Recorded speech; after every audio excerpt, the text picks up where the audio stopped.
नमस्कार बच्चों, बीसीए वाले के इस सेशन में आपका स्वागत है, अभिनंदन है। और आज हम लोग पढ़ रहे हैं क्लास 10th के मैथमेटिक्स का ये 10.1 है। और चैप्टर का नाम क्या है?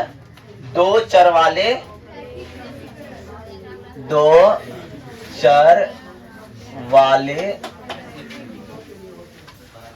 रैखिक समीकरण।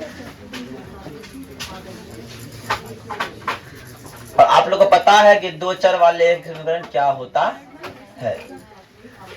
और ये वो चैप्टर है जहां को ग्राफ को ही पढ़ना है। क्यों पढ़ना है? ग्राफ को। तो पहला सवाल जो 3.1 का है, पहला प्रश्न क्या है उसको पहले ध्यान से पढ़ेंगे, उसके बाद उसका उत्तर देने का हम लोग प्रयास करेंगे।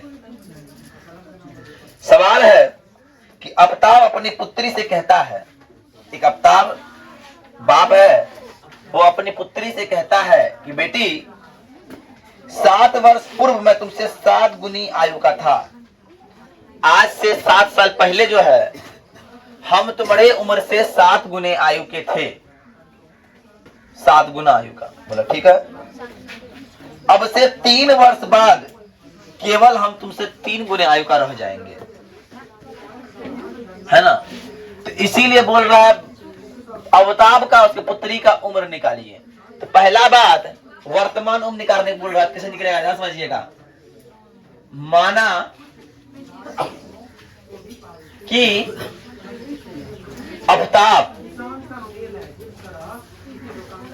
अफ्ताब की वर्तमान उम्र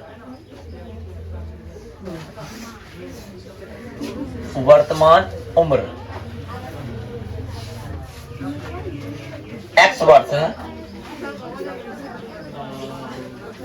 और पुत्री का कितना हो गया? तो y वर्ष मान लीजिए। पुत्री का अफ्ताब का x वर्ष, पुत्री का y वर्ष। बात समझिए, अगर हमारा उम्र आज 10 साल अगर है तो 7 वर्ष पहले कितना था? 10 घटा 7, है ना। तो हमारी पुत्री का भी 10, अगर मान लो 5 है, 5 घटा 7 होगा। अरे होगा कि नहीं हो? बात समझिएगा ध्यान से, सब ध्यान को यहां रखो। हम बोल रहे हैं कि आज जो मेरा उम्र है 7 साल पहले उससे कम होगा। तो 7 वर्ष पूर्व की बात कर रहा है ना। 7 वर्ष पूर्व था, 7 वर्ष पहले। 7 वर्ष पूर्व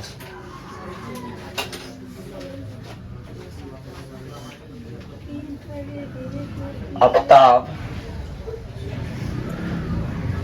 की उम्र और पुत्री का, अफ्ताब का कितना होगा? x घटा 7 वर्ष और पुत्री का y घटा, समझिए। अफ्ताब का अभी का उम्र x था, तो 7 साल पहले कितना होगा? x घटा 7। बेटी का अभी का उम्र y था, तो 7 साल पहले कितना होगा? y घटा। अब 3 वर्ष पश्चात बोले या बाद में, आज मेरा उम्र अगर 15 साल है तो 3 साल बाद कितना होगा? 15 जोड़ 3 18। आज मेरा उम्र x साल है, 3 साल बाद x प्लस 3। आज मेरा उम्र y साल है, तो 3 साल बाद x प्लस y प्लस 3, तो है ना। तो अफ्ताब का फिर उम्र कितना हो जाएगा?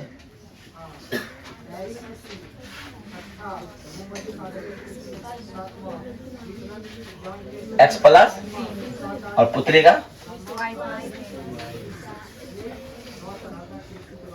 यहां तक बात समझ में आई? यहां तक बात समझ में आई? तो अब पिताजी एक बात बोल रहा है बेटी को। क्या बोल रहा था समझिएगा। बोल रहा है, प्रश्न की बात है कि बेटी एक बात बताएं। तो प्रश्न से लिख रहा है, बोला कि 7 वर्ष पश्चात जो है पिता का उम्र इतना था और पुत्री का उम्र इतना था। तो पिताजी बोल रहे हैं 7 वर्ष पहले जो है हम जो है तुम्हारी उम्र का 7 गुने थे।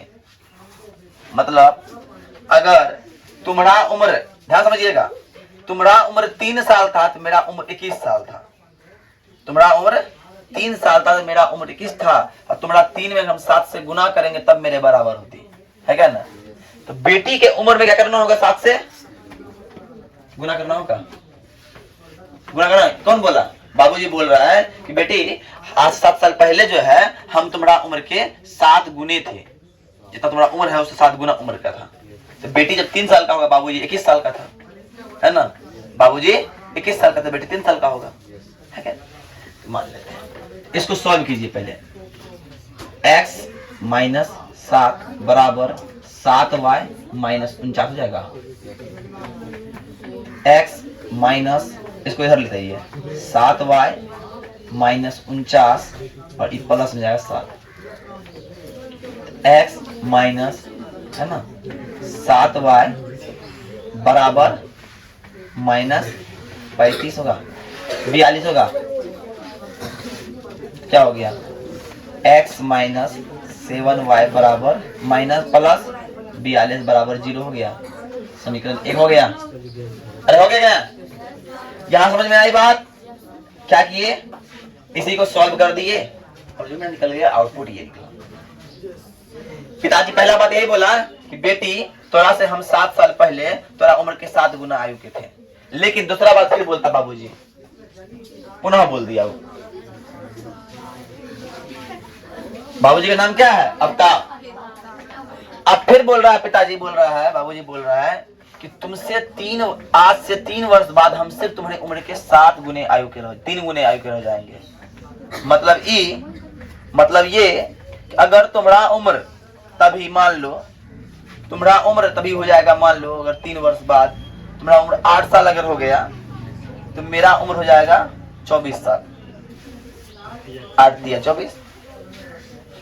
तुम्हारा उम्र 8 साल अगर 3 वर्ष बाद होगा तो मेरा उम्र कितना हो जाएगा, 24 साल।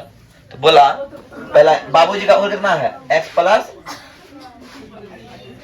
बेटी का उम्र कितना है, y प्लस, कितना गुना रहेगा, 3 गुना ना, 3 से करना होगा गुना। x प्लस 3 बराबर 3y प्लस 9। तो हो गया x माइनस 3y, 9 माइनस 3, इसलिए x माइनस 3y बराबर 6 लिखा। बोलो यहां तक बात समझ में आई, यहां तक बात समझ में आया तुम लोग को। पहला बात, अब तो आपका उम्र दिया हुआ था, x साल नहीं तो x साल माने, बेटी का y साल माने। 7 साल पहले बेटी का उम्र भी 7 साल घटेगा, बाप का उम्र 7 साल घटेगा। 3 वर्ष बाद बेटी का उम्र 7 साल बढ़ेगा और बाप का उम्र 7 साल बढ़ेगा। अरे बढ़ेगा कि नहीं बढ़ेगा। मान लो हमरा उम्र जब रहेगा 27-28 साल तो मेरा बेटी का तभी जन्म होगा। मान लो 28 साल का उम्र रहेगा, मेरा बेटी का जन्म होता है तो वो होगी तभी 1 साल की होगी और हम हुए 28 साल का, है ना। तो हम उससे कितने गुने आयु के थे, 28 गुने आयु के हैं। लेकिन जब वो 2-3 साल की होगी तो मेरा उम्र हो जाएगा 31 साल, है ना, हम उससे 10 गुना आयु के हो जाएंगे। अब 4 साल होगा, हमारा होगा 32 साल, तो 8 चौका 32, है ना, तो हम 8 गुना आयु के हो जाएंगे, है क्या ना, समझ बात ना। जब वो 5 साल की होगी तो हम हो जाएंगे 33 साल का, जब वो 6 साल की होगी हम हो जाएंगे 34 साल का। इस तरह है ना, तो हमारा आयु क्या गुना घटता जाएगा धीरे धीरे, है क्या ना, बात समझ रहे हो ना। ऐसा कंडीशन आने वाला है। आज हम एक समय था हमने पिता का उम्र का 28 गुना उम्र के एज के होंगे, 28 गुना के होंगे, लेकिन आज पिताजी 2 गुना नहीं होंगे, है क्या ना, 2 गुना होंगे बेसी। चलिए, तो बात समझ में यहाँ आ रहा है कि ऐसा मामला है। अब तो ऐसा मामला तो है, इस मामले को हम सॉल्व करने में पता, अगर आप में आता है कि नहीं आता है, क्या सॉल्व कीजिएगा। इसको पहले उतारिए। अब देखिए मेरे पास 2 समीकरण आया कि नहीं आया है 2 समीकरण, एक समीकरण 1, एक समीकरण 2। इसको हम क्लीन करके बनाते हैं कि यहाँ समीकरण क्या होगा।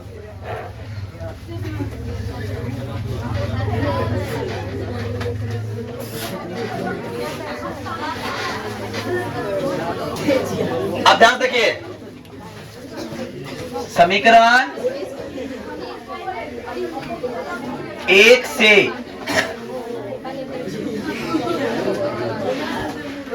समीकरण 1 से क्या है, x माइनस 7y प्लस 42 बराबर x माइनस 7y बराबर माइनस 42 होगा।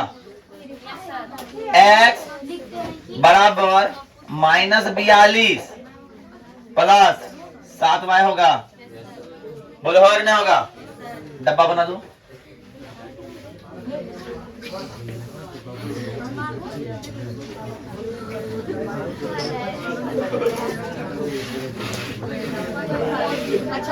x और y ले लिए, ध्यान समझिएगा। x और y, यहां y का मान मानिए 6 मान लीजिए। y का मान, y का मान जब 6 मानिएगा x बराबर होगा माइनस 42 प्लस 7 6 बराबर। बात समझ में आ रही है? अब y का मान लीजिए, अपने मन से क्या लीजिएगा? ले लीजिए, कुछ भी लीजिए। कितना ले? 7 5 35 ले लीजिए, 5 ले लीजिए।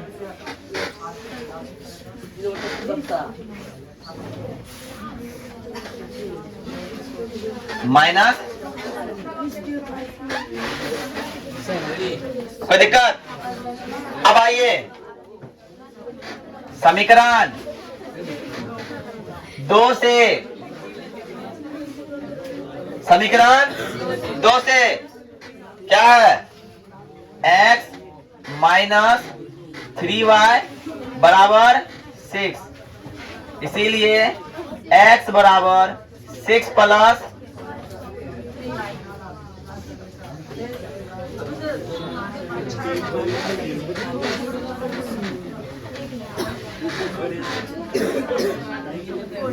x और y। y का मान अपने मन से लीजिए, हम 0 ले लेते हैं, है ना। x बराबर, y का मान लिए 0, x बराबर हो गया 3 प्लस 0, 3 प्लस 6 हो गया। y का मान लीजिए माइनस 2, x बराबर 3 6 प्लस 3 गुना माइनस 2, 6 घटा 6 बराबर 0। बोलो बात समझ में आई? तक बात कितना समझ में आया? अब आइए करते क्या है, ध्यान से देखिए। अब समीकरण 1 को देखना पहले। x कहाँ है? 0, y कहाँ है? 6, x 0, x 0 यहाँ पे है और इस बिंदु बोलते हैं 0 0, x भी 0 y भी 0, और जहां x 0 हो जाए y 0 हो जाए उस बिंदु को बोलते हैं मूल बिंदु। क्या बोलते हैं? क्या बोलते हैं? मूल बिंदु। सर x 0 यहाँ पे और y कितना, सॉरी यहाँ पे क्या है? x 0 y 6, x 0 y 6। इस पॉइंट का नाम है 0,6, मतलब x 0 y 6। समझ में आई? इस पॉइंट का नाम क्या है? 0,6, x 0 y 6। बात क्लियर? सब बोले सर यहाँ तो 6 बगल में, तो पहले 6 होना चाहिए ना। नहीं, पहले हम x को लेते हैं। x पहले क्या होता है? x 0 है, इसलिए x को लेंगे, तब y, चाहे बगल में कितनों का है ना, पहले x को लेंगे। अब दूसरा देखिए, x कितना है? माइनस, और y कितना है? 5, तो -7 ये है, सीधा जाएगा। आपका कॉपी में किया हुआ है, हमको करना पड़ता है ना। और ये 5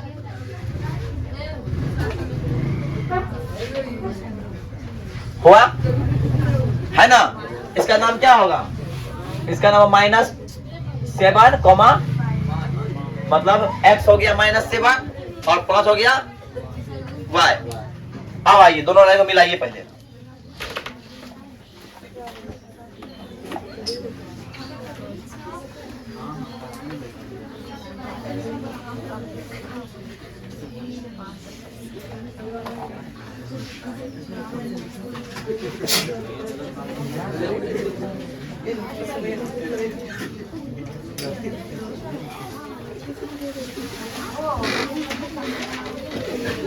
हो गया एक ऐसा। अब दूसरा लाइन पे आइए। मोबाइल x कितना है? y कितना है x 6 y 0 6,0। अब तुम लोग बोला था 6 बगैर 6 का है लिखे, हमको लिखना ही है पहले वही, और देखेंगे x का x 0 पास है y 0 हो गया, उसे आ जाइए 6 यहीं पे है ना, अरे है कि ना। अब आओ x 0 y minus 2 x 0 y minus 2। हमको लगा ग्राफ तो मिलेगा भी नहीं, ये ग्राफ मिल भी नहीं रहा है, मिल रहा है। इसका नाम हो गया 0, माइनस 2।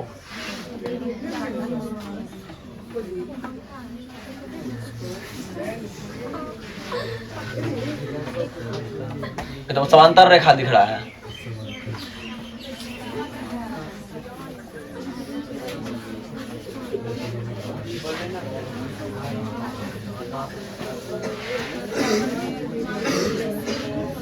है ना। अब इसका नाम क्या है समीकरण का? इस समीकरण का नाम है x माइनस 7y प्लस 42, और इसका नाम है, क्या नाम है इसका?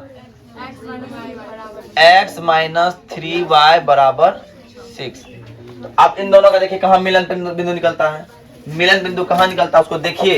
अब मिलन बिंदु कहीं मिल तो नहीं रहा है, वो ट्राई करके देखना अपने मिलन बिंदु होता है। देखिए अब इस ग्राफ में क्या हो रहा है, तो बहुत बड़ा आंसर होगा। इसमें y का x का मान आ रहा है 42 और y का मान आ रहा है 12, मतलब बहुत बड़ा ग्राफ चाहिए कॉपी। तो ये पॉसिबल किस पॉइंट जहां मिलेगा ऊपर में 12 होगा और x वाला 42 होगा, तब जाके ग्राफ कंप्लीट होगा। तो ग्राफ वैसे आपका सही है, गलत नहीं है, गलत नहीं है, लेकिन बड़ा सॉल्यूशन जो निकल रहा है इसी कारण से। बस पर लेकिन ये बात है, इस सवाल में से बोला था हमको निकालने के लिए समीकरण निकालने बोला था, खाली हम ग्राफ खींच रहे थे, बस समीकरण निकालने बोला है, पर हम ग्राफ भी खींच के दिखाए, इसलिए खींच के दिखाए कि आपको समझना पड़े, समझने में आए, ठीक है ना। वाले हमका मेन था कि समीकरण निकालना था, ठीक है। इसको उतार लीजिए, अब उसको बेटा देंगे फटाफट। अब सेकंड सवाल क्या बोल रहा है, 2 नंबर सवाल देखिए। 2 नंबर सवाल बोल रहा है, देखिए हमको ग्राफ बनाना था नहीं, लेकिन ग्राफ बना के दिखा रहे थे, एक में सिखा दिए। 2 नंबर सवाल क्या है समझिए।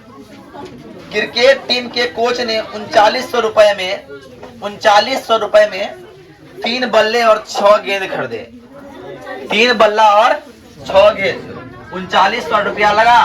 3 तो बल्ला खरीदा और 6 तो गेंद खरीदा। फिर बाद में उसने 1 बल्ला और उसी प्रकार के 3 गेंद 1300 रुपया खरीदा। सुनो, बाद में 1300 रुपया लगाता है, उसमें वो 1 बल्ला खरीदता है और 3 गेंद खरीदता है ना। तो कितना, 1 बल्ला का कितना दाम है, 1 गेंद का दाम वो निकालना है। तो करना क्या पड़ेगा, माना कि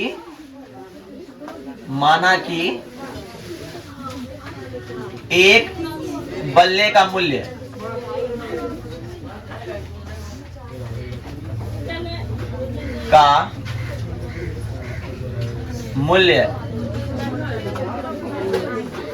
x, 1 गेंद का मूल्य y रुपया, 1 बल्ले का x रुपया, 1 गेंद का y रुपया। अब ध्यान समझिएगा, अगर 1 गेंद का मूल्य x टका है तो 2 गेंद का 2x, 3 गेंद का 3x, 4 गेंद का 4x। अगर 1 बल्ला का y है तो 2 बल्ला का 2y, 3 बल्ला का 3y, 4 बल्ला का 4y। अब बात समझिएगा, तो पहला बार क्या किया है, वो 3900 रुपया लगाया है। कितना लगाया है, ध्यान समझिए प्रश्न से, 3900 रुपया वो लगाया। कितने बल्ले खरीदे, पहला बार वो कितने बल्ला खरीदा है, पहला बार खरीदा है वो 3 बल्ला और 6 गेंद। तो 3 बल्ला खरीदा और 6 गेंद खरीदा। तो 3 बल्ला का दाम हो गया 3 गुना x और 6 गेंद का दाम हो गया 6 गुना, बराबर 3900 रुपया। अरे बात समझ में आ रही है, दोनों में कुछ कॉमन दिख रहा है तुमको, क्या 3 दिख रहा है, 3 एकम 3 और 3 दूने बराबर 39। तो हो गया x प्लस 2y बराबर 3900 बट्टा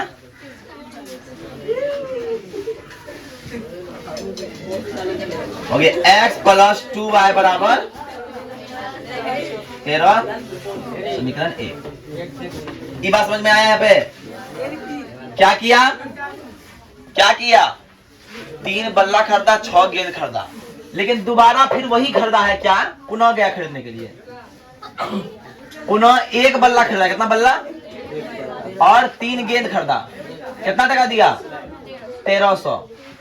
1 बल्ला का 1 गुना x, 3y का y, क्या हो गया? x प्लस 3y बराबर समीकरण 1 निकल गया, समीकरण 2 निकल गया, और यहीं पे मेरा आंसर हो गया खत्म। खाली समीकरण निकालने बोला था, समझे? सॉल्व करने नहीं बोला है, समीकरण निकाल के छोड़ दिए। बात क्लियर? अब तीसरा नंबर सवाल देखिए, इसको उतारिए पहले, तब तक हम बताते हैं। देखिए तीसरा नंबर सवाल क्या बोल रहा है कि 2 किलो अंगूर और 2 किलो सेब और 1 किलो अंगूर का दाम लगा 160 टका। 2 किलो अंगूर और 1 किलो सेब का दाम लगा कितना? 160 रुपया, है ना? तो अब मान लीजिए, तो माना कि अंगूर का 1 किलो अंगूर का मूल्य, माना कि 1 केजी सेब का मूल्य x, 1 केजी अंगूर का मूल्य y रुपया। पहला बार आदमी जो है खरीदने गया, पहला बार जो खरीदा है 160 टका में खरीदा है। कितना में? क्या खरीदा है?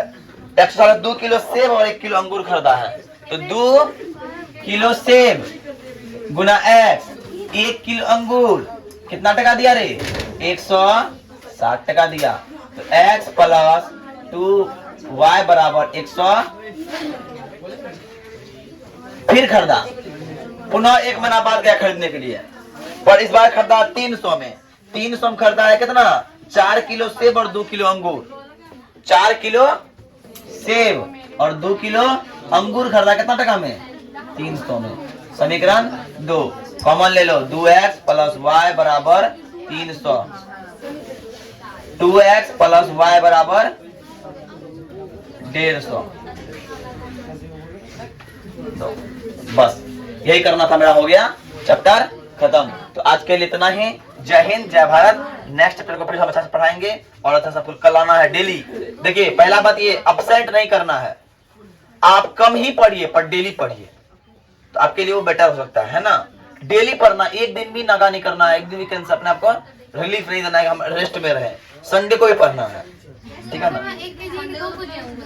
एक यहाँ पे 1 के लिए संडे को सब टेस्ट, ठीक है ना? संडे को टेस्ट होगी, हर संडे टेस्ट, ठीक है? रिजल्ट मिला? सबसे अधिक नंबर कौन लाया था? कितना नंबर लाई थी?